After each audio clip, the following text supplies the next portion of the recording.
So calling the meeting to order at 6 o'clock. Our roll call is pretty simple.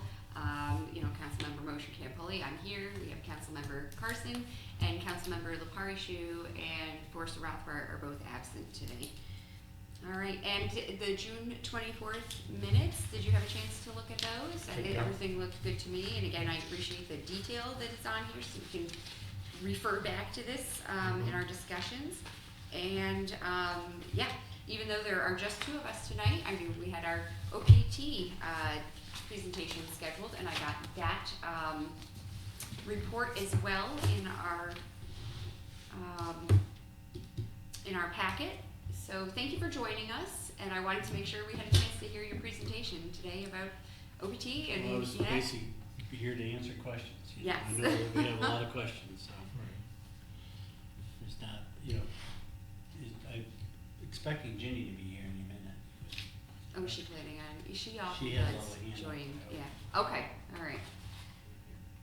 Let's see. I hear She's her. coming up now. Yeah. You can- She might be. I was just gonna say, I heard the we door shut. started so on time, but all right. Yes, that's her. Mm-hmm. Give her just a moment since she has to. Oh, in the meantime, Len, I don't know if you saw, but there was that document that Mike created and I sent out today. The one where we can put ideas on it. Okay. And that'll be what we discuss at our next meeting. That was the document we talked about doing last month. Right? Yeah. So it went out today. Yes. Thank you.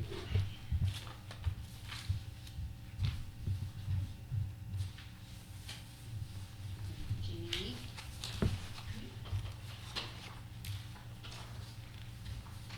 All right.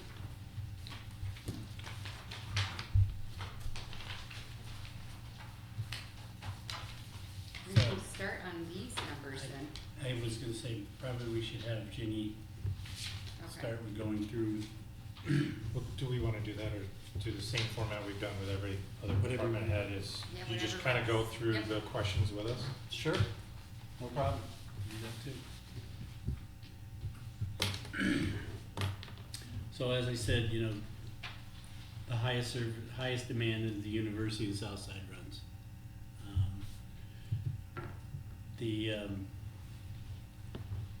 Those two runs, they kind of work together. The students use the state university bus to hit the south side, to do a lot of shopping and stuff. So that's mainly why that route, the south side route, is such a busy route. Do I have the capacity to meet the demand? Yes.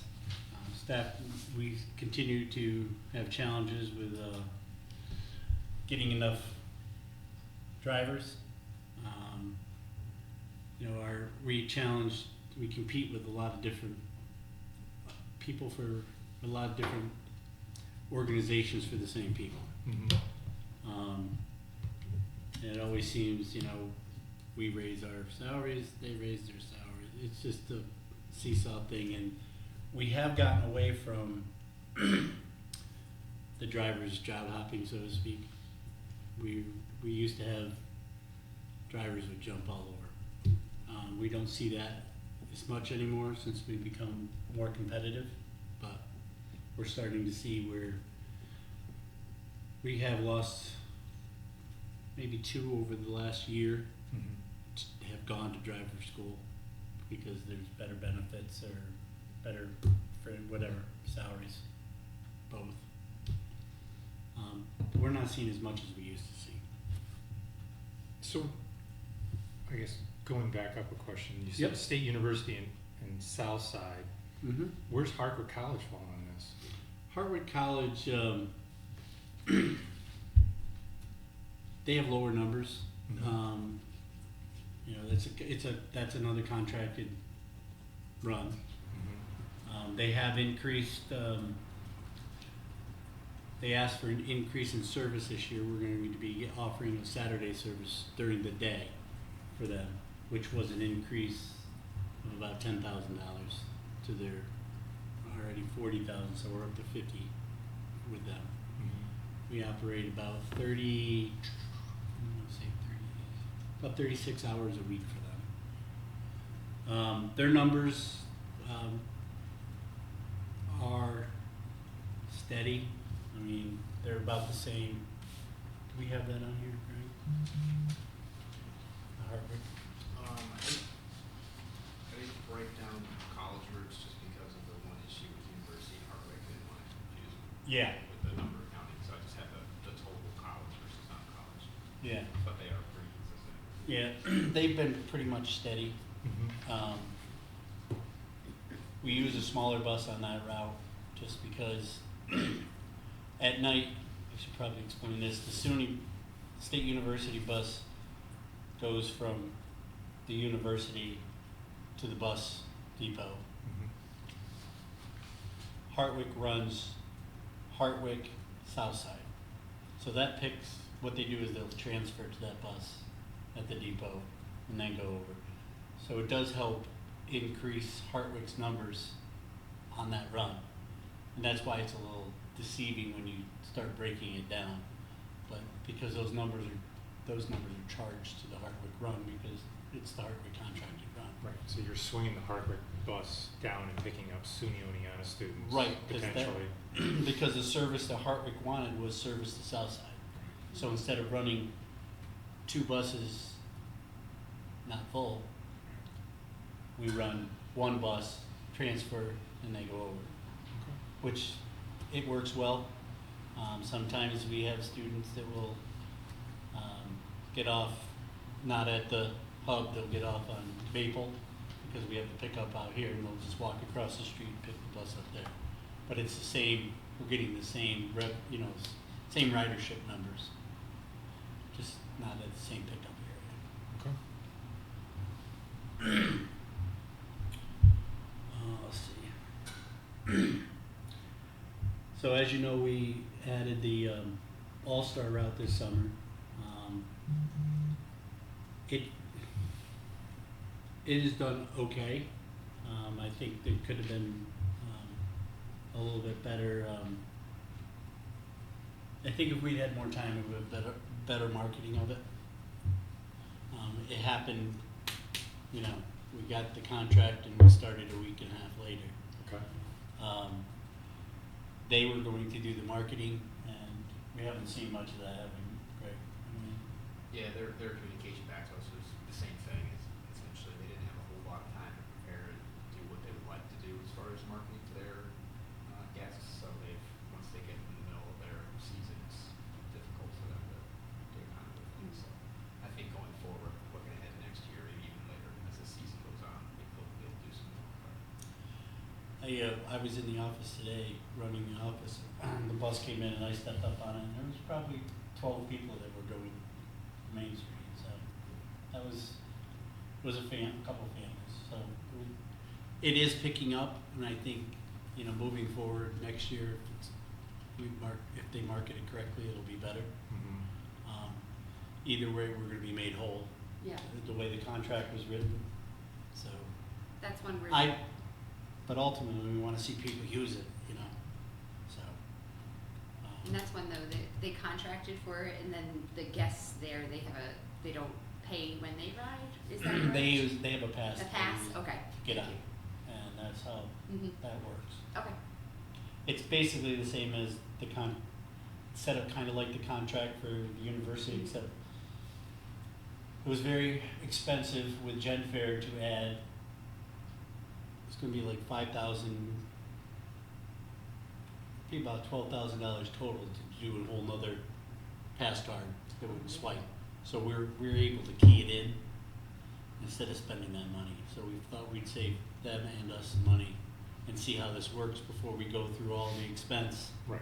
okay, Of- got it. you gotta buy the passes, then you have $5,000 just to have the programming changed and all that stuff, so. Okay. It was, I did look into it very in-depth, but it was very pricey. Right. And I just thought this was the best way to see if it's gonna work without spending Mhm.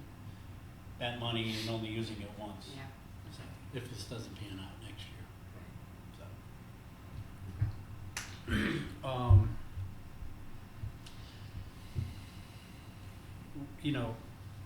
okay. I talk about it farther down, but the other services that, you know, we're looking at, we're in talks with, the county is doing a micro transit study. So that may be something that comes down the road. We're part of that. They received a grant for the study.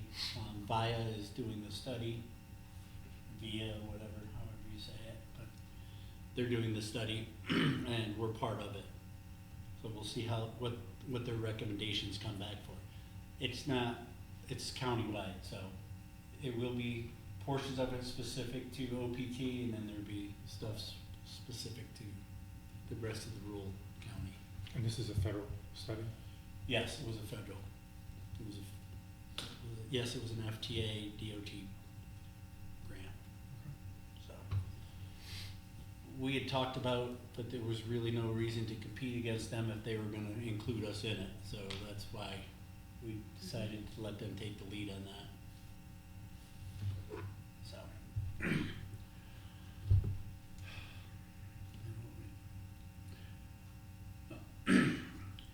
Well, in what ways changes in federal funding affect your department this year? I believe it's in a positive way. OPT will be receiving, we've applied for the operating assistance grant for the next 2 years, which is going to definitely help us, isn't it, Jenny? I mean, it was, I do, in talks with DOT at conferences and such, there is talks of changing the formulas, so to speak, for STOA and how they administer this money. So, I mean, we've been on the same, at least 6 years, right? The same formula for 6 years. Mm-hmm. And obviously we need more money. So, Right. I will say that they did increase the cleanups substantially this year over last year. I should say your fourth quarter numbers come in, and then like by March, monies that are left at the state, federal level are then allocated back to each property according to your numbers. And what did we get, a $604,000 cleanup It payment? was over 600,000, it was about 200,000 more than last year. Yeah. So that was, And what are they changing to get you there? well, they're getting more monies, but I think from the federal level, Okay. and they haven't changed their formulas. So that money comes in, if I'm saying it wrong, Jenny, please step in. But I think that money is there, and it just comes in at the end instead of through the quarters like we normally get. Oh, So It's the if they same amount change of money. if they change the formulas, I'm not saying we're gonna get any more money than we're gonna see it in a different way. We're gonna see it quarterly instead of, more of a stacked payment. Yeah, it sounds like Ginny has some clarification on how that works. I just want you to know we get 5 payments a year. So Right. we get 4 quarters worth, and then we get what they call a cleanup payment. Okay. And when they adjust the formula, Mm-hmm. where we'll get our quarterly payments, will be higher, then the cleanup payment will be smaller. right, And because what they do is they have what they have called a dedicated tax. It's what the state collects through the different toll systems or whatever to support transportation. Mm-hmm. That's dedicated for transportation. Then the federal portion is the local portion that we have to match. We match it through our advertising contracts and our contract stops. So the general fund has not contributed to OPT in quite some time because they changed the rule and allowed us to use our advertising contracts and our contract stops to be our local match. Okay. and there's no talks of that changing, so. Correct. Yeah, so when they change the formula, we'll just get the cash sooner. And the formula's gonna get changed for the 26 or 27? I honestly cannot answer that, because I have not heard anything definitive. I mean, it's just talk. Okay. I don't wanna say that and it may not change. I mean, they may keep doing it the way they're doing it, I don't know, but the talk is that they're changing it. I'll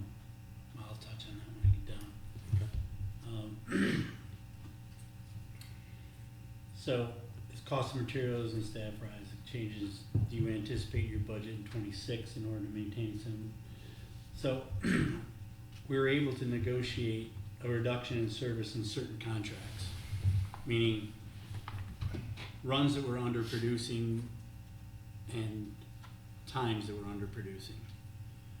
So, we were able to negotiate those contracts to reduce the service, but no change in the actual fees. So we were very fortunate with that. So we're gonna be, one of them is gonna save us about, if I have it figured correctly, about $35,000 a year just in reducing some one night service and 1 day service. So, we looked at everything where we could cut, certain runs that were underproducing and certain times that were underproducing, some, and we were able to come up with that. It's about 30 to 35, somewhere in there, but I think it's closer to 35 in savings. Current fare structure in line with the service provided, I believe it is. We always talk about raising fares. We're at $1.50 for a local fare now, $3.75 to Cooperstown. I think by raising the fare anymore right now, with what I'm seeing, would maybe hinder us with some people being able to use the service. That $1.50, some people have struggled. I was in the office today and people are paying with pennies. I've been told by staff, but I was running the window today and I saw it myself. So. I don't know. That's a tough thing to decide whether to raise them and put a burden on the people that are using that service.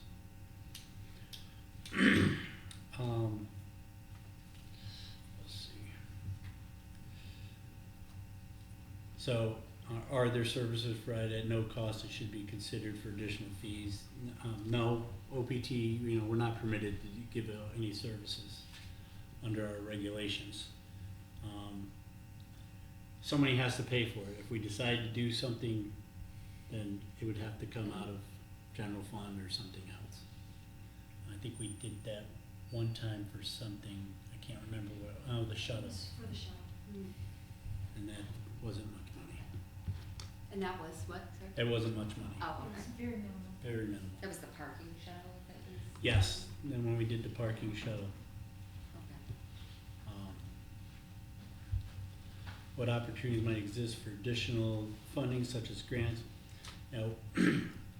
We keep working with our system specialists at DOT, apply for any federal and state grants that we can. We seem to have a pretty good system specialist now. Abdul works with us quite a bit. They let us know, they've been very good about letting us know what we are eligible for. I would say even more so than they have in the past, at least with me, that I see. You can chime in if you want, Jenny. I think the team that we have, our support team right now, is very, very good. They're very attentive. They guide us through different information that DOT may be requesting that we're not familiar with. They're very helpful to making sure that we have met all the criteria that we need to meet. And there was a transition period where some veterans that we used to work with for a very long time either moved on or retired, might have gotten different positions. So we had a period of time where we were getting different people quite regularly. But now the staff, I think, is stabilized. And they were here for starting the FDA audit, and I think I informed council that night they were very impressed. And I actually think their words to David was, "It's obvious you know what you're doing." And so they were very complimentary of the new transit hub. Gino was there, and I think I mentioned that to council. Gino was right on the spot, answering all Very of the good. engineering questions, and other people from DOT, and there was the vice president, of one of the agencies that was there, and he's the one that said to David, it's obvious you know what you're doing. I will just add to that, they'll be back on the 30th. The FDA will be here with DOT to do the walkthrough with the new hub and to look at some additional paperwork that they want to see. They were More very procurement impressed. stuff. Yeah, they were really very impressed, and I think, the state was willing to invest $10 million into the city of Vermont, and I think they were very happy to see what happened. Well, but, I appreciated the tour of that, and I think all of us who were present for that. That was, that was really neat to see where it's going. They also, they wanted to see other things that we've done. So, I took them to the garage and showed them the funds that they use for the bus wash, Mhm. Oh, right. how that works, and they took a lot of pictures, believe it or not, of our bus wash. I was like surprised that they're Things that snapping people get pictures excited of about. the bus wash, but And what was a the- lot of properties don't have what we have. We're pretty. It's a few years old, though, right? It is. We did an upgrade Oh, okay. 5 years ago, maybe 6. Within the past 5 We years. had we used ATC funds to upgrade the equipment, the butterflies, the gearboxes that went, and we put the vinyl coverings on the walls, so because the walls were starting to seep and rot, the structures behind, so we had all that pulled out and just put in. Mhm. And the big thing is the undercarriage wash, and it has definitely helped. Mhm. I mean, it helps immensely. I think one thing the DOT reps were so impressed about was they recognized all the hard work and talent and skill that has gone in, not only to the new transit hub, but to the operation as a whole. Mhm. And I can't tell you enough how impressed they were. So, which of the services are provided to residents of town of Oneonta, and how do these rates compare? OPT currently has service contract with the town to offer services in the town. I think it's 18.5, it'll be 18.5 for 26 and 19,000 for 27. And any passengers pay the same fee that residents of the city pay. So on top of that, we're getting $1.50. That would include the west end, the east end run, and the south side.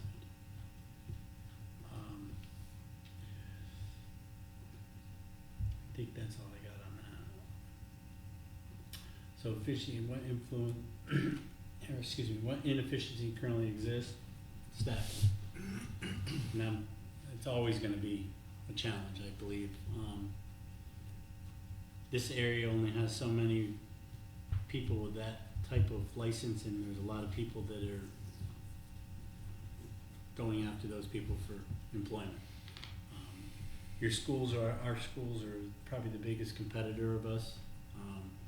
We used to have a couple of transit or charter services here that are no longer here. So I will happy to say that I had a person start full-time yesterday that used to be a charter driver in one of those. So it's either or? You don't work with the schools? I mean, they're doing a morning run and then The problem, okay, a scheduling, I'm sure it's an the active. scheduling is the problem because they work a split shift. Right. We work 6 1/4 or 6 3/4 shifts. Right. There's different criterias and there's hours of service regulations that we both have to follow. So they still can't go over the 10 hours service. Sure. So no matter what, and they can only work, they have to have a day off in 7. There's a lot of regulations that go into that. Mhm. So it is tough. We've had people that are sub drivers and stuff for schools, and that's just it. They're scheduled for a run, so how much can they sub, and vice versa. They'll sub for us. You call them and they're driving. It just doesn't work. I wish there was a way.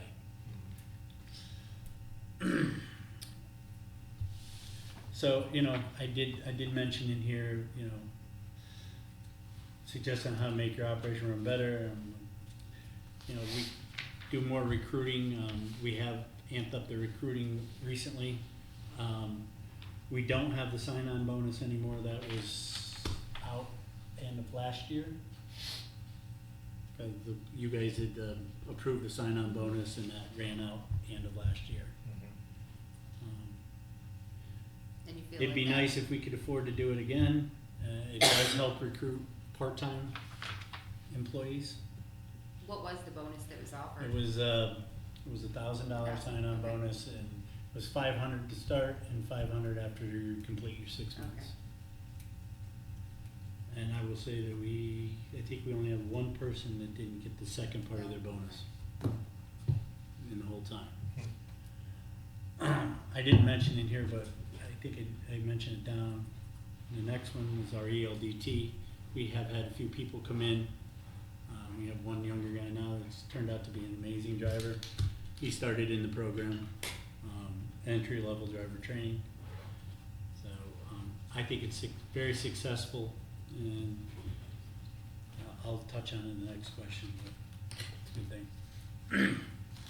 What ways could cooperation and coordination be improved between your department and other city departments or other towns and county agencies? As I stated earlier, OPT operates the ELDT program for all city departments. I think it helps with recruitment and retention of employees. We're taking somebody tomorrow from DPW for a road test. We've done, I think this will be number 12 DPWs through the program, plus ours. It's helped people, entry-level people, get to that next step, and we've retained, I think, pretty much all those people, right? They've gone through that. Good portion of it. I think it was a great program to start. Wayne does an excellent job with it. He's gotten great marks. He's had 0 failures. I shouldn't have said that. Lucky number. I just did. Excuse me. It's a lot of, it's about 40 hours of training for each person. Some people can get through it quicker. Some, it may take 50 hours, just depending on how they retain the information and apply it to driving. But it's definitely, we're doing it while these people are on the clock working, because you have to, because of insurance reasons and all that stuff. But it has definitely been very beneficial. So typically, how long has it taken the city staff to get through the program? I'm going to say the city staff, probably about 35 hours. In 35 weeks, I Oh, guess. weeks? Probably 4 to 5 weeks. We spread it, he probably does it in 2, let me see. Some mornings he does a 3-hour training block with them, and some other, it's 2. And he works very close with the department head. If they have a project coming up, they try to plan it out so it's not interfering with, operations, so to speak. They need flaggers, train. If they got a milling job going on and they need trucks and operators, we don't do it. So he works a lot with Todd and Jeremy. We've done, I think 2 or 3 of Jeremy's employees. One of them's actually is running the back truck all the time now. So he's the main operator of it. He done very well.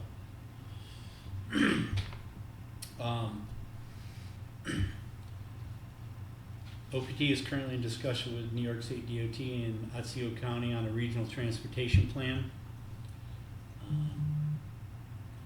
Let's take that one. We were approached by DOT to start conversations about regional transportation. So those talks will start in the beginning of August. So when we have more information, I'll be glad to report it back. But right now, it's just, we're setting up meetings to talk about it. They approached us when they were here about it. They're very interested in it, and so we'll see what they have to bring to the table. The county. Well, the county's included in those talks, but it's, yes, it would be a regional, that's how we're taking it, right? The whole county. And I'm not saying that it may not be limited to Otsego County, I don't know. Like I said, I don't know what their regional plan is. Being that we have so many inefficiencies in surrounding counties' transportation, it may be something they want to talk about with that too, I don't know. I think that we need to worry about this county, but I'm just saying that those talks may have, they may bring those up in those talks. And this is a state. This is DOT, yes. So they're trying to change it from maybe a county to a regional conversation. That's, we, I don't know. yes, DOT, it no, sounds I like. don't. All they've said, they would like to discuss regional transportation. So you're waiting to see what their definition is? We have, Okay. I don't know. It also said there was money for us. Yes, they did say there's money. Okay. That's the key. That is how they get you to the table. Yes. We've started talks with the Oneonta School District. They would like to use our bus wash system. So we're gonna be having those talks relatively soon. They think it's worth the investment. It's not a cheap venture for them. So we're looking into some different options that we can do, how we can track it, and how they can contribute. It costs us to wash one of the larger buses about $7.50 a wash. Barrel of soap is over $1,000. We go through a couple of those a year, just with our buses. So, but, and that said, the reason Jim approached us is because their buses are rotting out from underneath. We don't have that problem. Yeah. Our buses do not rot out. We have some older units that were build-offs is what I call it. You know, they were cutaways. They build them off a truck chassis, and they're built by built by motorhome companies, and they're just not built adequately. Right. We ended up, when I came here, there was 2 of them. They should be retired in 20. Actually, I got early retirement on them, and we've applied for this 5311 capital expense for 2 of them that are smaller. They're 40s, and we're going to 35s. We were able to, for those, I looked at who had buses, smaller buses that were, had a contract with FTA or DOT, and I found one in Virginia, so we were able to piggyback off of the Virginia state contract. I got permission from them, so we're able to go with a shorter bus, so to speak.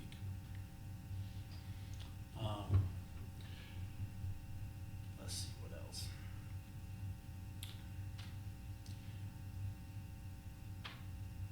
Are there any tasks done by community, by my staff that community could do? No. And the reason I say that is because we're all safety sensitive, and we have to go through the drug back, all that stuff, in order to have anything to do with transit. So,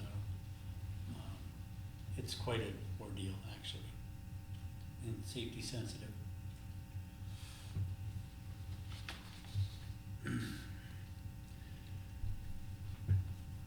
If overtime impacts your department, do you have any suggestions? We stay within the overtime budget, pretty much. We don't have any issues with overtime, I would say. You see it, Jenny? I mean, The only time that I've seen issues with overtime, David, is when you've been short your full-time bus drivers. right, Because obviously, it took more time from the staff you had remaining. right, But if you're full staff, you usually stay right within your overtime budget. right. So we're pretty good. And right now, we're down 1 full-timer, but I anticipate that being filled very shortly. Mm. We're still, it just came available. And it's posted until August 1st internally, so we'll see who's interested in it that's internal. I know I have 2 people, which are both good candidates, so I'm confident that we'll fill it. And so typically your overtime is generated by someone calling in for accrued time? Yes and yes. All of the above. Sick. With the situation being that we only have right now 6 full-time, you're relying on part-time staff. Part-time staff basically tells you their availability. And if you don't have somebody that's available, then somebody else is going to have to work a double or pick up an extra shift, and it's gonna put them into overtime. Right. So that's what happens. Sometimes we run, especially around holiday times and, my staff is very, very good about when college is in session, taking vacations outside of that college time. We don't have very many people that take a break when college is in session. So, we won't demand it, but we suggest it, but they are very good about doing it.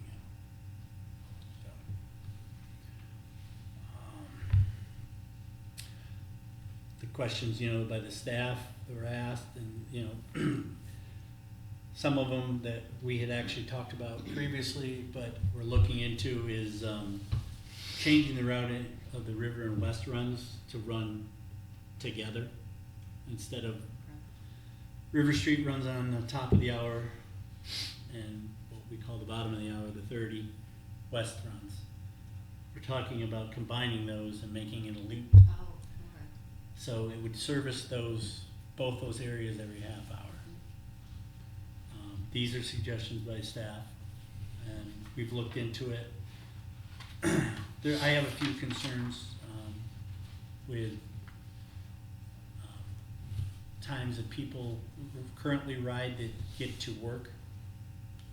So we're looking at all those variables right now. But I think we can work through those, and this may be something that we can change, in the fall.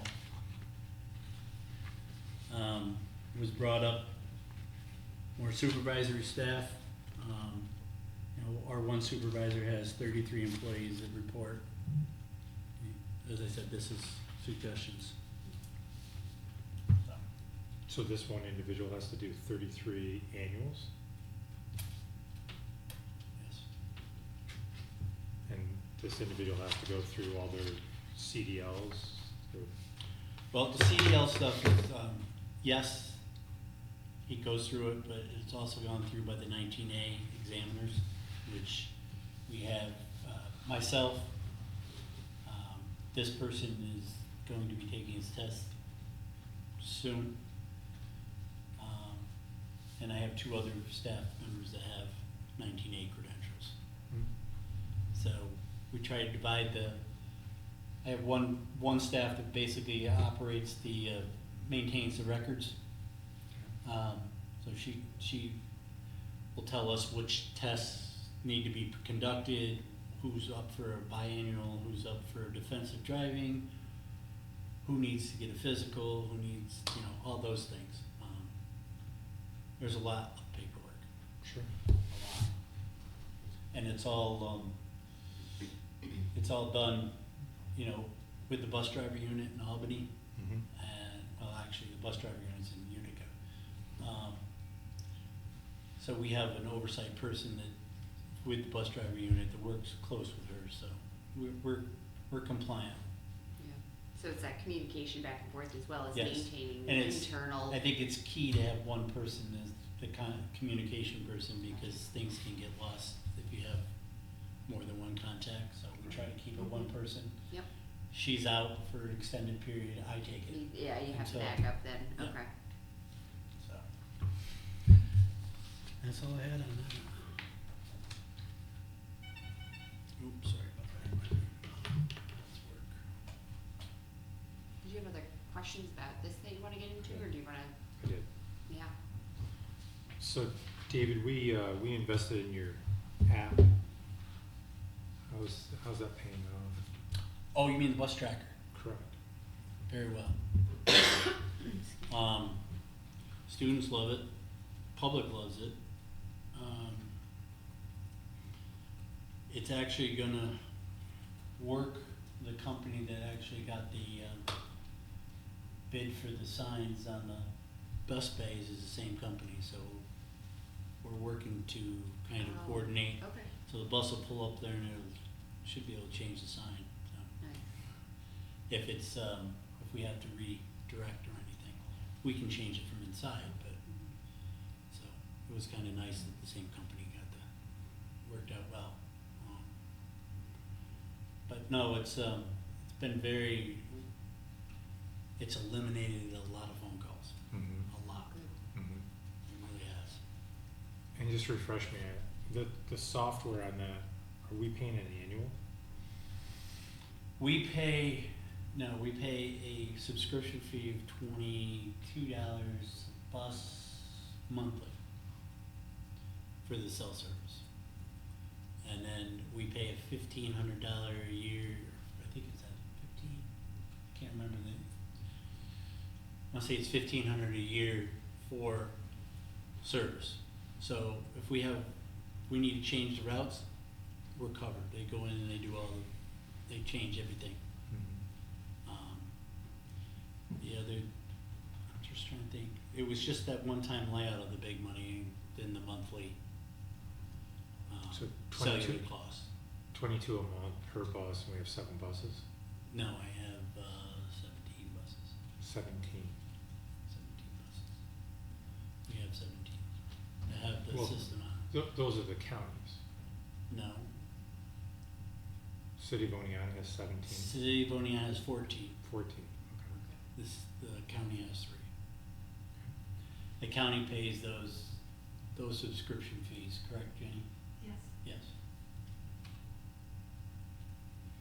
But that's probably one of the main runs that has helped with, because now the people that are out, say they're trying to catch the bus in Portlandville, and it's Mhm. 20 below zero, they're staying in their house until, oh, here it comes, Right. and they're out. Yeah. right. So those, and same with Sydney.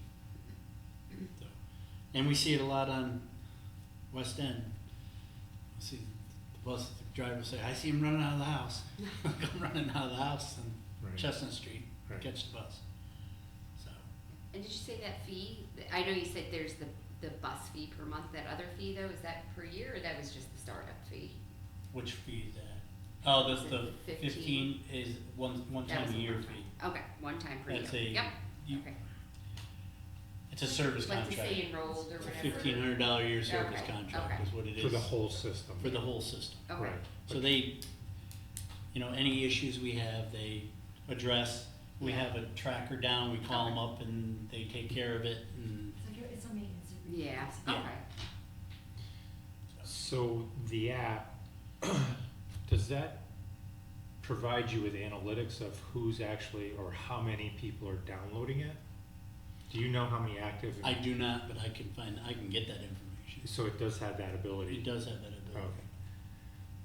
That would be interesting to know how many active Yeah. users we're having for the analytics compared to the revenue that's being generated. And are you marketing?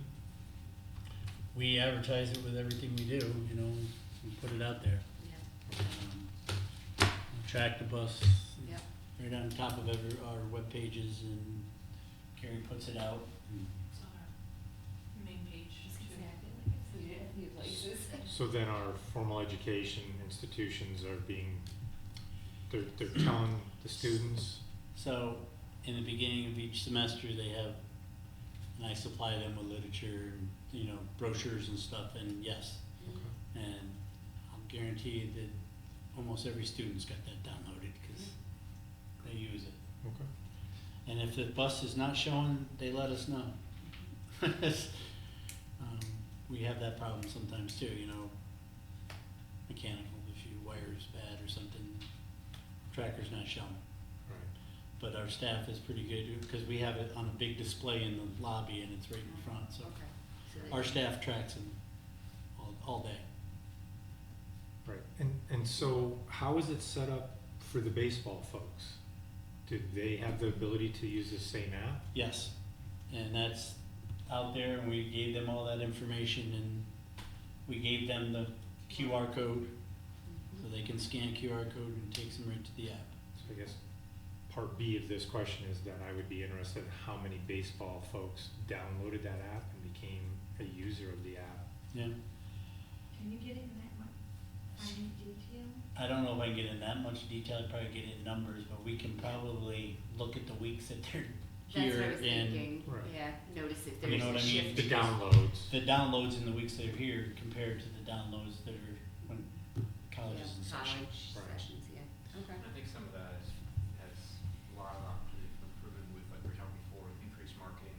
Mm-hmm. And really, It does. primarily, Mhm. I'll circle it to them with their they have a Facebook group chat for every week. Oh, Getting okay. out ahead of things, like people know this Yeah. exists before they come here. Mhm. They can plan on it. And I don't know, have they implemented the passes yet with the QR code on them, or? No. They haven't done that? Okay. They didn't do that this year Yeah, yet. that was the idea, that the pass that you used to get on the bus has a QR code, and you can track. So it you can around. track. So it's like they took that first step of, it's like a pilot project this year, and now we're realizing all these things, that hopefully they'll get into play for next year too. I'm hoping so. Yeah. It was a good retention tool Mm-hmm. to keep drivers. In the summer, we have, limited numbers of runs because the university's not running. Mm-hmm. So it was able to give us more hours to spread out to those folks that didn't have to go out and find something else to do this summer. And that, sometimes that's what happens is we don't have enough, they have to go out They and find find something to something do else. and then they don't come back, so. That's good to know. So it was, I'm hoping that it's gonna be a good retention tool. Mhm. And then, before we dive down into the numbers, the advertising revenue that you're trying to generate for the buses, how's that going? It's spotty, so to speak. I'll be upfront and honest, and I'm not a supporter of wrapped buses. Right. So I don't push that. I feel that it deteriorates the bodies too much from what I've seen and from others. And Charlie and I've had these discussions, and if somebody backs out, you're into a $9,000 removal fee, and it's very pricey. As far as, we do a lot of advertising with Bassett. We did a lot of advertising with Job Corps. The university and Harvard College both advertise on there. So this year, I think we had a pretty good advertising year.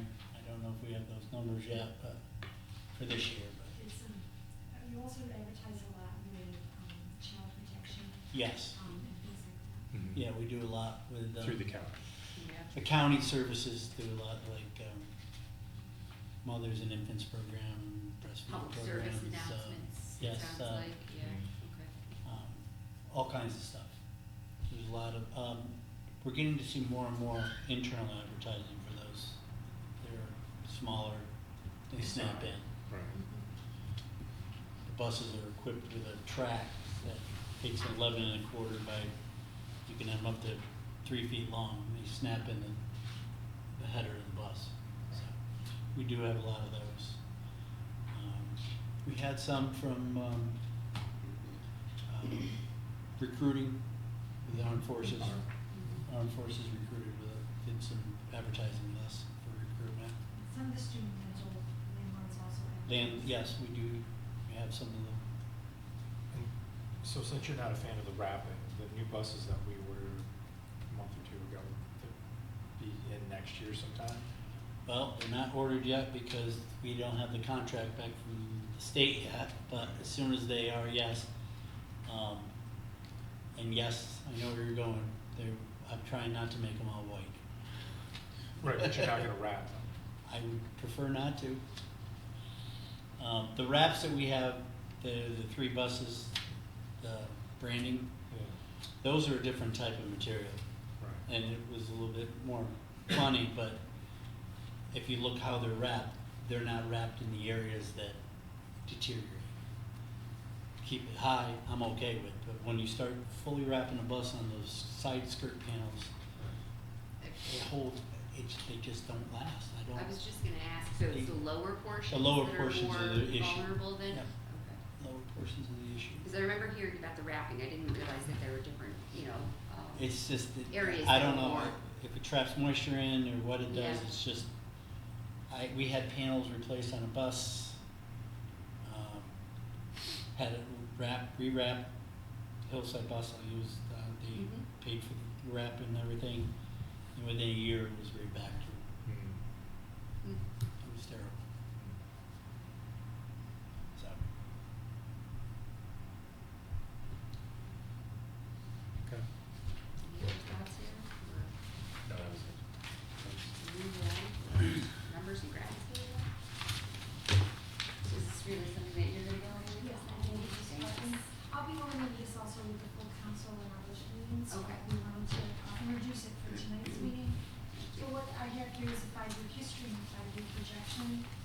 So you will see, first page gives you, 2020 to 2024 actuals and the year-to-date for 2025 for revenues. And I've got some color codings here. It's really just for my own reference as far as how the sheet was built. But, then I did the 2025 projection. It's a little early in the year, to project where we're gonna end up at the end of the year. But I think this is gonna be a pretty close estimate, if all things stay, without any surprises. So you'll see that for, 2020, I wanna take you down to where it says ET 924 net assets. For 2020, this is where we were using our surplus that we had on hand. So we used 281, 174, 143, 44. That is when we ended up using all of the surplus that we had on hand, which had gotten approved by DOT, so we did not have to return any monies to them. They approved our plan of increasing the bus driver salaries for retention and recruitment. They also approved certain purchases for us, so we were able to utilize the surplus that we had on hand. Then COVID happened, and we got granted the 1.157 CARES fund to support the transit service, and that's what we have been using. 2023 was the first year that we claimed some CARES money. 2024, we're also going to claim some CARES money, and then I'm estimating that we're going to claim about $499,000 for 2025. That will fully extinguish our CARES grant, and then we will start using our 5311 operating aid. But we'll get to that when we get to the projections. The revenues that are under the yellow subtotal, those revenues are not STOA eligible. They're all capital asset related, and you're not allowed to apply those revenues to operations.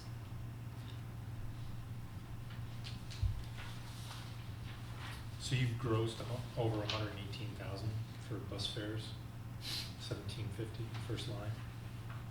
Yes. yes. The 118,000 is what we have year to date right now. Okay. And in tracking that to say last year, are you above or? I believe that we're above. We're above. I like to be conservative in my projections, I do not like. Oh, okay, so that's where that Right, projection. right, but it is. says Oh, actual, yeah. so I'm just Yep. asking. These are actuals, correct. Okay. So we're ahead of last year Yes. at this time. We're about 10,000 ahead. Yeah, Thank you. Thank you. Second page is the expenditure categories. You're going to see that I've got a green stripe on the bus maintenance. This is our central garage services. And I'm going to get a little bit more in detail on that as we go. But that is one area that we need to consider for the future. So you will see again, the yellow line subtotals is what is STOA eligible. That's what we're allowed to apply our STOA revenues against. And the expenses listed under are called ineligible expenses for our STOA 5311 operating aid, again, because they are either not related to active operations or they're related to to capital expenditures. For example, the state and federal depreciation, that's depreciation expense that the state and federal governments have already funded on our behalf. So again, you'll see that, the 2025 projection for the expenditures, we are able to balance the budget with the current grants funding that we, the CARES funding that we have. So, So, Did you have a question? yeah, it is. So David, you're well below where you should be for vehicle fuel. 5630.472 vehicle fuel. What's the change? Let's see, for this year or for, Yeah, for 25. yeah. The actual is 113, call it 114, and you Yeah. budgeted 300,000. Mhm. You're well below. What was the change? I haven't seen where there's a change as of yet, except, well, go ahead. it was a conservative budget on the vehicle fuel, because I did not know where fuel prices were going to go. But if you compare the 113 for the 25 actual to the 226 for the 2024 actual, we're really quite right on line Yeah, from so- last year's activity. Okay, we just budgeted more because of that fuel, Yeah, they expected, Yes, I no increase. budgeted high on the vehicle fuel because I wanted to make sure that we had a cushion in case the fuel prices, went up more than we expected. Mhm. Right, so the 50,000, say it does come in at 50,000, where do you move that 50,000 later on? Where does that 50 go back, to the general fund? No, this stays within the OPT fund. So if we budgeted 300,000, but they only spent 250, it will just go right back into the calculation of their deficit or surplus. But as of right now. Because it stays in the enterprise. Yeah. I thought department surplus monies went back to the general fund, Not for separate. not with the funds. enterprise fund? Not the enterprise fund, that's a standalone fund. So all Why, that. why is that set up differently then? Because, general fund, governmental funds, I'm gonna just go back a little bit. Governmental funds are the main support of a governmental fund is taxes or state aid of some sort. Okay, The enterprise funds, the main source of revenue is from other sources than taxes, which is the fare box, and it's also from STOA aid. right. So that's what makes it an enterprise fund. You cannot mix an enterprise fund with a governmental fund, Okay, Okay. okay? all right. So then, does David have the ability to make decisions about those surplus funds? Not without council approval, no. And also the surplus funds, if indeed OPT realized a surplus, I would have to write to DOT to explain why we had a surplus, and I have to get their permission to reserve it for next year's activities. If not, they could actually have us reimburse them still. Okay. So every year, when we file the annual report to DOT, if we do have a surplus, I have to explain what we're doing with it, and which I've had to do with that $800,000 surplus that we had at one time. Right. And I would have to report on it every year.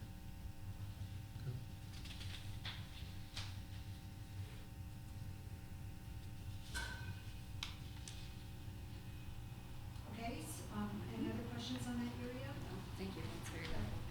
So then I start projections for 26 through 30. And you will see in the column that has no heading with how I gauge the estimate with either a percentage or a flat dollar amount where I I'm can. sorry, where are you? Pardon, on page 3. Okay. And so where I have like 1%, Mhm. that just means I increased it 1% for each 5 years. Okay, Yep. so I want you to go down to where ET 4507, federal section 53 operating aid. It's 460,000 for 2026, 526,000 for 2027, then it drops down to 246. The reason why 26 and 27 is so large is that we have been awarded operating aid, which we're allowed to carry forward until DOT tells me we're not allowed to carry it forward. So right now, the assumption is we're going to be allowed to carry those funds forward until we have spent them. So what this is the carryover from 2024, 2025, and then 2026 operating aid. What not been spent at the end of '26, it will put into '27. And then by the end of '27, the surplus operating aid is done. And then we're just down to our normal allocation. Unless DOT, Changes the formula. not change the format, or they give us 5311 operating grant applications again. Yeah. See, So. and that usually happens every couple of years. So when you take these revenue projections, and then if you flip the page, the next section is expenditures. You'll see that I did 3% on salary categories, 2% on basically all the other, categories, except for health insurance, I did 15%. And so you will see that 2026, right now I'm estimating that we will break even, and 2027 will have a deficit of about $54,000. And then it's 2028 where we have to come up with a plan of action to eliminate that 409,000 estimate. Right, but we'll know in '26 whether the federal government's gonna continue. Correct. Yes, and we will, and also, right now it's right 25, so we've got until 28. So we have about a good 2.5 years where we can plan either with the county or with the federal and state governments as far as other funding sources and things like that to figure out how we're going to either increase our passengers or how we're going to merge with the county to do either the countywide transit service or the regional service. So we've got a lot of time to get those plans determined. And so the healthcare insurance consortium, are we stabilizing in our percentages annually? As of, I'm gonna back up, and this is gonna be another discussion. Greg and I have to meet with our health insurance brokers from the consortium. When we joined the consortium, as you know, we saved over 500,000. We were able to reduce our health insurance costs by 500,000.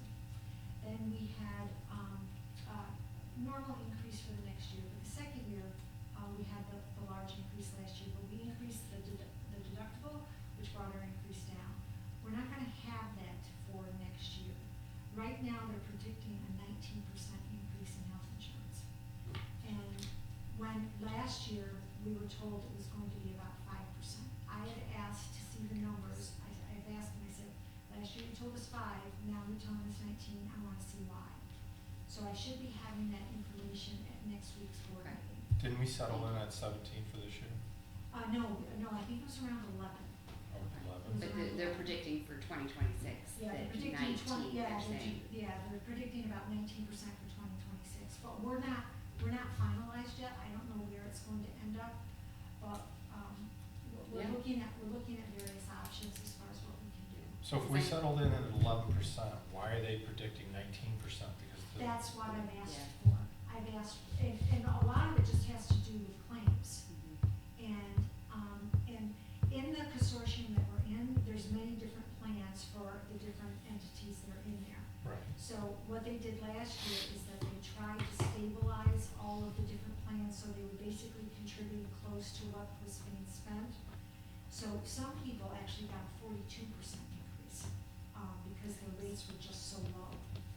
And, so it was, they stabilized, and, yeah. I mean, I get the impression that, despite their stabilization, the fate of healthcare is just so unpredictable and the costs keep increasing that, Yeah. But, that's- and also, when the federal government makes cuts, and they're only going to pay so much towards something, that makes the insurance rates go up, because it has to get paid something somehow. has to. So it's just a redistribution of who's going to pay what. Yeah. So we'll have more in-depth discussions about health insurance, but as of right now, that's why I did originally have 10% in there, but I Yeah. increased it to 15 just Okay. to be cautious. And so I understand why you went 2%, 3% on labor, I get that with the union contracts. Maybe we can have the discussion later about the fares. You're an interesting business, whereas you're subsidized. Correct. So you're trying to look at who your customer is how much you're getting subsidized and coming up with what the fare box rate will be. And so it's interesting to me.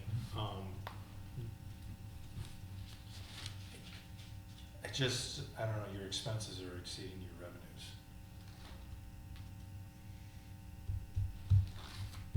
And if you're being subsidized and they're not gonna increase that to match that, then you need revenue somewhere.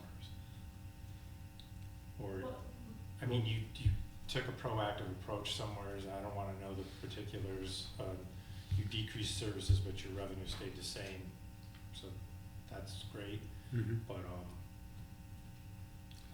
I'm just wondering, if we're looking down the road 2-3 years and this projection's real, then how do you approach your business? Meaning,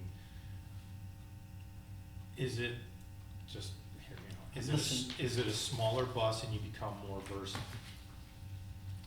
Cause I think somewhere's in here, I think I saw 300,000 on vehicle fuel, right? So, Well, I'll tell you this, that I agree with you. I'm not saying that smaller buses aren't needed or wouldn't work in certain runs and in certain situations. right, We have 3 buses, which we'll have 3 new ones here shortly, but they're getting about 5.5 miles to a gallon of gas. My diesel bus is almost 9, right. and it's 3 times the size. I'm not saying that that's gonna be the case all the time, but yes, I agree that there is runs that we could run a smaller bus on, and we're doing that. We've got it out for 2 smaller buses now. The problem is these buses that we are currently operating, we got in 2018. They were applied for in 2015. Right. We got them in 18, and as you know, everything's changed, and they're what's called a 12-year bus. They're the state's property and federal government's property basically for 12 years. We have to use them for their useful life. Right. Is there gonna be conversation when we go to replace those about different equipment? Absolutely. But I'm gonna tell you right now that there's still gonna be the need for a few larger buses. Agreed, And I'm not definitely telling you that we need Right. 6 of them, but Right. we are going to need, a few. correct. Right. Because our ridership is so low, right? So It's you lower point out- than, but You This point is out very a hard good to point where the diesel's getting 9 yeah, and the gas is getting 5, but then you're putting DPF, I know. or At three- DEF, sorry, you're doing DEF, at- and then every 100,000 you've got to do your DPF, that's more money. I can't imagine what it is on a bus, I You know don't it even is on want my that. truck. Right, so I mean, all those costs go into the ownership of that vehicle, and so, I agree. Yes. There's going to have to be some serious conversations about which equipment we replace.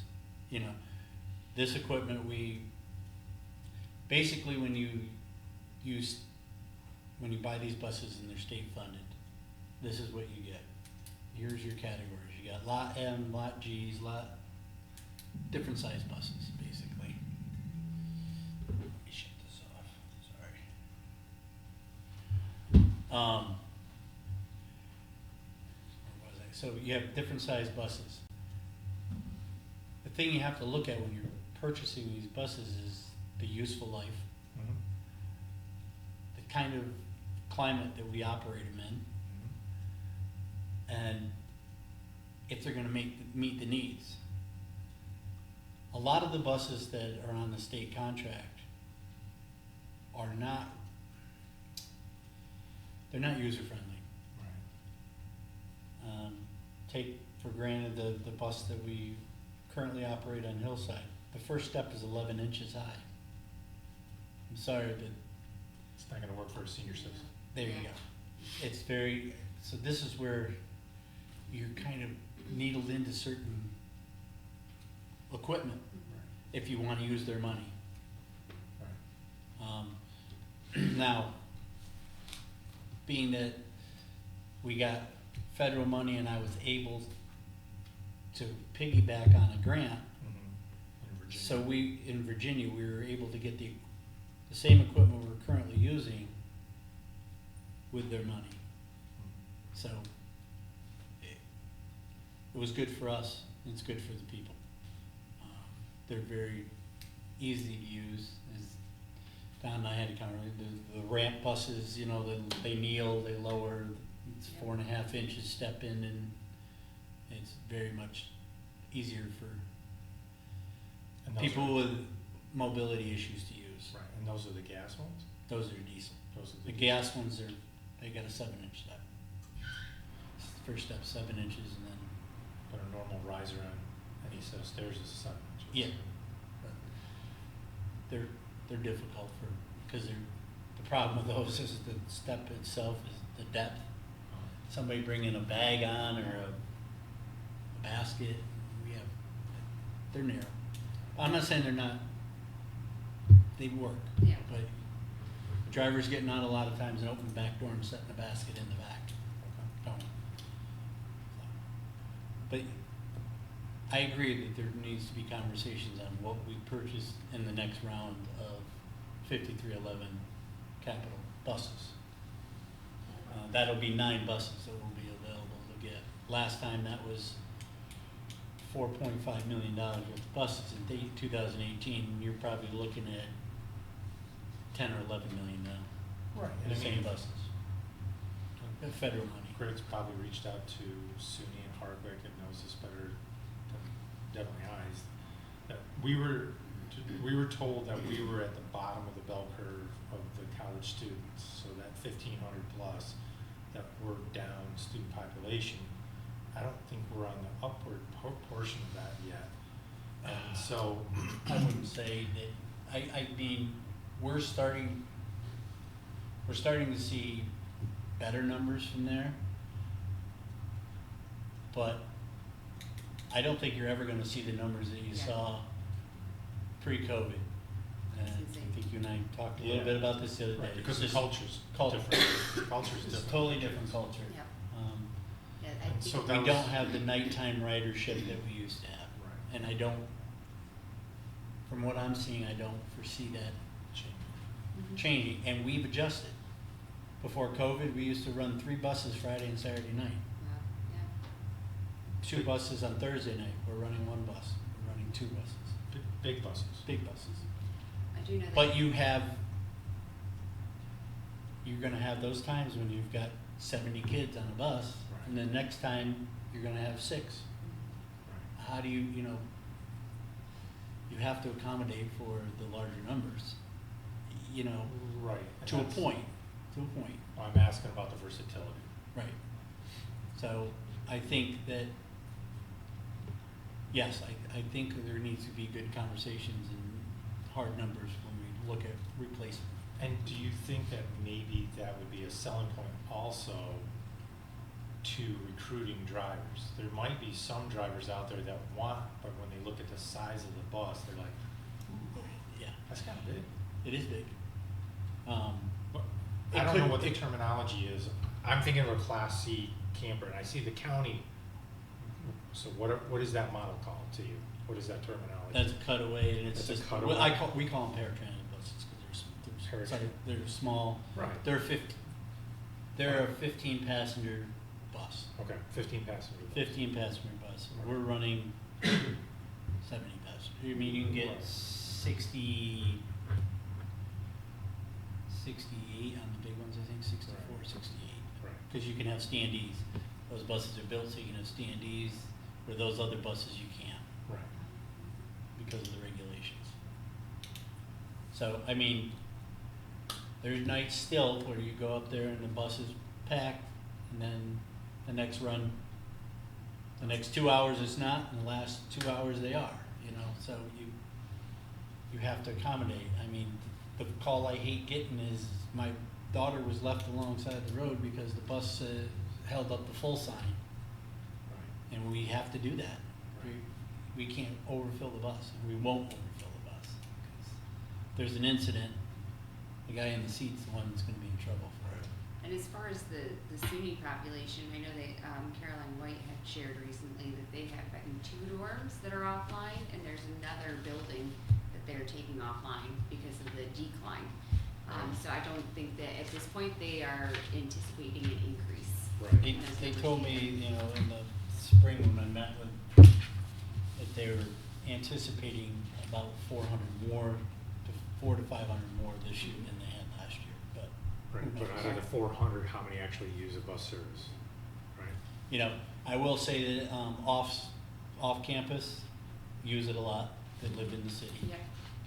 But go up there at 11 o'clock and try to get a bus through there in the morning and see how many commuters there are. Those lots are full, so there's a lot of commuters, Right, they're driving themselves, yes. they're not walking. They're not walking, they're driving. There's a lot of commuters. It's a hill, isn't it? It's uphill. It is uphill. So, but no, I'm definitely open to discussing, you know, as I told you before. Yes. I do think there's room, but this is what we were dealt. This is what I walked into to operate these 9 big buses that or 6 big ones and the 3 smaller ones that when I came on board here. Right, So we're making the best of it. right. We have to. I mean, that was, you know, the 12-year plan by my predecessor, so. Right. I think Jenny has something to add. I just wanted to emphasize with the committee that, you know, when you had mentioned that they're subsidized, the transit system itself, all transit systems are subsidized systems. That's how they exist. If they were to exist only on their fare box revenues or their contract stops, they wouldn't be able to. So that is why it's a goal of the state DOT is to invest in the transit systems throughout the state.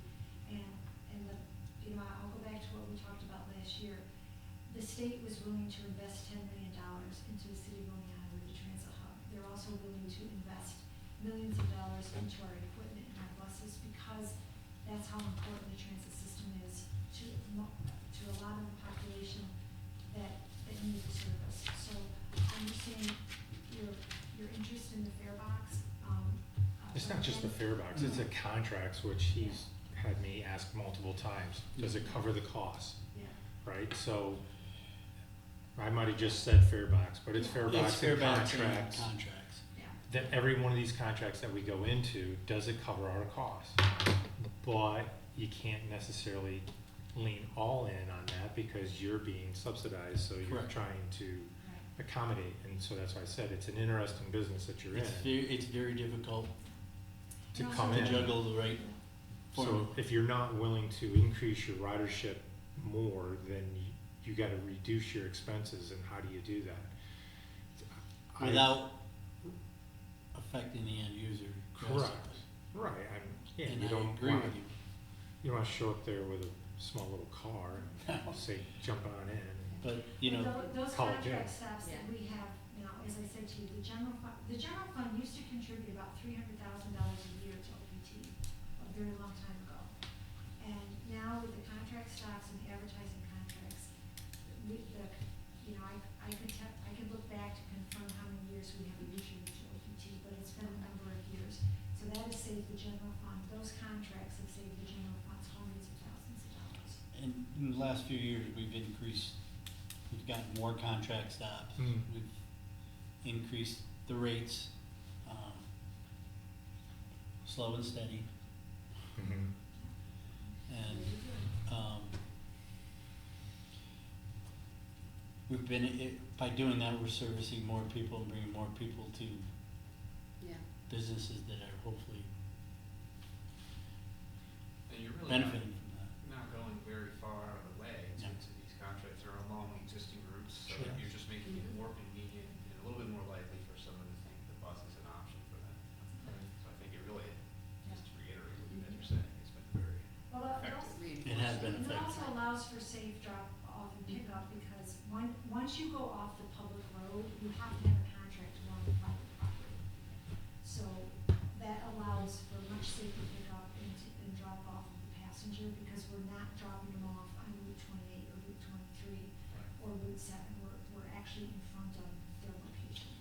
It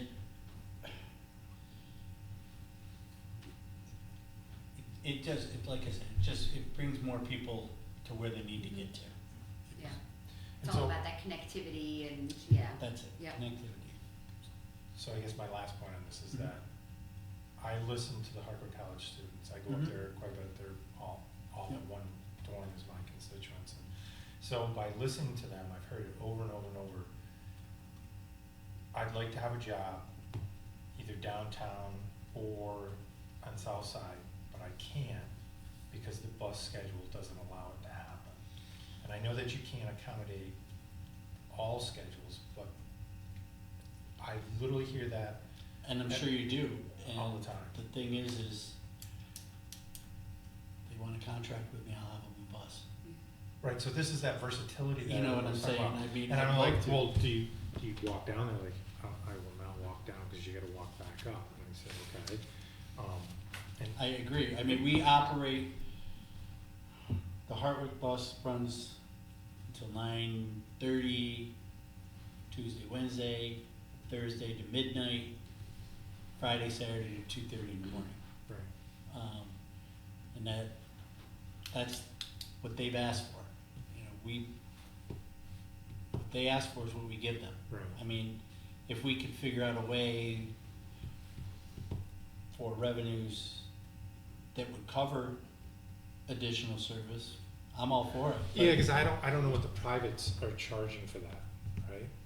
I don't know what those fares are. This is your What do industry. you What do you mean? mean? So if A I look- taxi? Right, taxi. If Oh, you call okay. it, if you called a cab, Well, it's gonna cost you Uber $5 or bucks. something. It's gonna cost you at least $5 to $15 Yes. bucks, depending on Oh, where I'd say you at least, are. From yeah. right here on Main Street, the campus, they're charging $5 a head.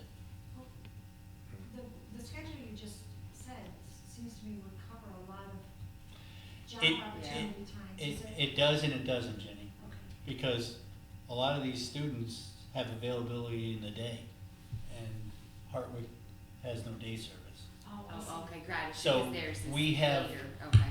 I've worked with several students where when we send the Senior Horizons bus up, they'll wait and we'll pick them up. And I'll send Gary up in there and grab them so we can get them to work.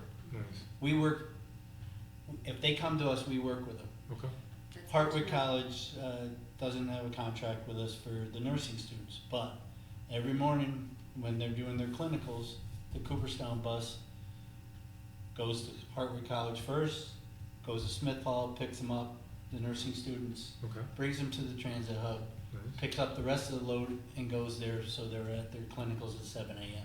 nice, That's Yeah, something that we are doing to try to help them. okay. So, I mean, more of that Yes. connectivity and. we get the Yeah. revenue off of, from the Mhm. STOA, and that's about it. But I felt that it was beneficial to help those students get to that, Sure, that they Yeah. needed to be, absolutely, Certainly sounds like to it. get their degree. Yep. And this is something that we'll look at with microtransit too. And that's what I was gonna say next, is this is Yeah. part of, With the that's what? microtransit. Microtransit. So that will, and microtransit is anything 14 and under, passenger vehicle. So Oh, okay. wherever this study goes, and I hope that they talk to the colleges when they do this, because those would be Yeah. perfect areas for microtransit. right, Like, and that's the study, The county is doing. With VIA, I guess that's how you say it, VIA, whatever they are. okay, okay. I know that they're still they're still gathering information before they come out and actually do the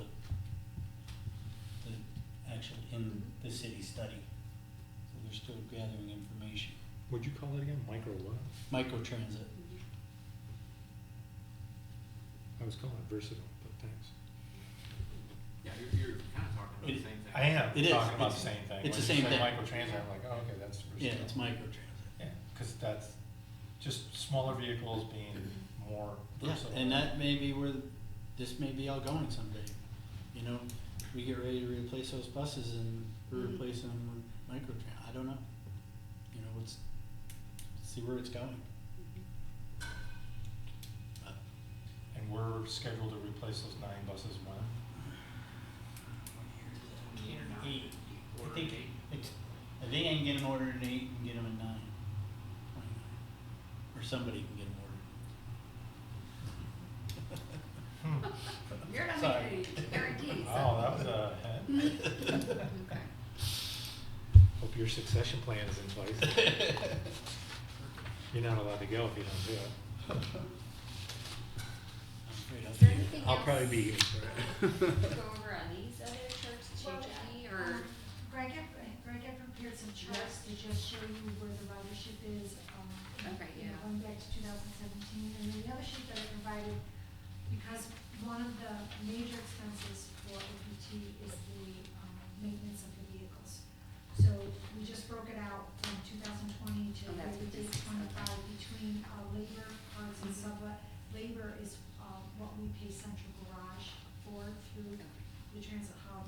So I was just showing you averages. This is just information. Gone up So you can substantially. understand where the costs are for maintaining the buses. Also, some of these instances, especially with the parts, if there is Yeah, an I was gonna accident, say, that's the one that seems to have the biggest know, variation. there, we'll get insurance recoveries if there's an accident. Okay. So in, in 23 and 24, we had some substantial Yeah. accidents that were not OPT's fault. They were both, one was the west bus hit it, and then we had another one, car hit it head-on into a bus. Those were very expensive accidents. They were all close to $100,000 on the bus to repair them. So, So, and also with inflation of the parts, prices have gone up quite a bit. So I was just trying to provide information, so you can see where the money lies. Nice. What's sublet? Sublet is when the central garage mechanics are not able to perform the work and they have to send it out. Say the bus has to go to Albany for a special, Oh, special, bless you. or like, repair. we have a vendor that does all our big body repairs in St. Johnsville, so we go to St. Johnsville. And that's where that work is done, is at that facility. Thank you.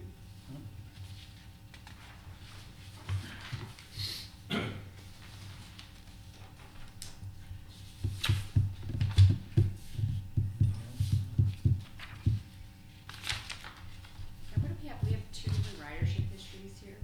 One Like- is, Sorry, I just wanna make sure. I feel like Yeah, I'm Maybe I'll not- look 6, ahead. I don't So know. this- Yeah. This goes from 17 to 25 Oh, into first quarter. Q1, and then This is projecting 20. projected for the, okay, thank you, now I get it.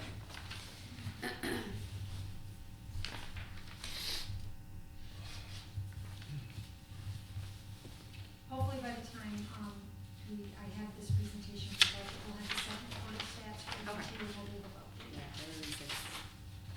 Yes, we will. Any other thoughts, questions? Thank you.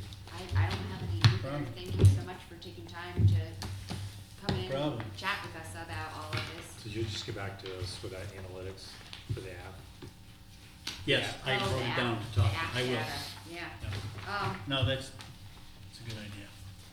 And Len, the only other thing I was thinking of that Google Doc that I told you that got sent out, I was looking at it before and I think it was created, not as a Google Doc. I think what Mike put it on was a spreadsheet, so I might need to convert it. But we can look at that over email. Just make sure that everybody can drop ideas on one document, I Oh, think was the okay. idea. Instead of us each filling our own out, right? Yeah. That was the idea that I had. Okay, so I'll work with Mike to, either have him do it or maybe I'll just convert it into a Google Doc so that we can all share one instead of completing our own ideas, and then see where that all comes. And then really that'll be the topic for our next meeting. We will go over those ideas that we've gathered and come up with some recommendations to go back to the full council with, right? And I think that's everything that I had done. Anything else? We're all set? Okay, Thank you. then meeting adjourned at 7:30.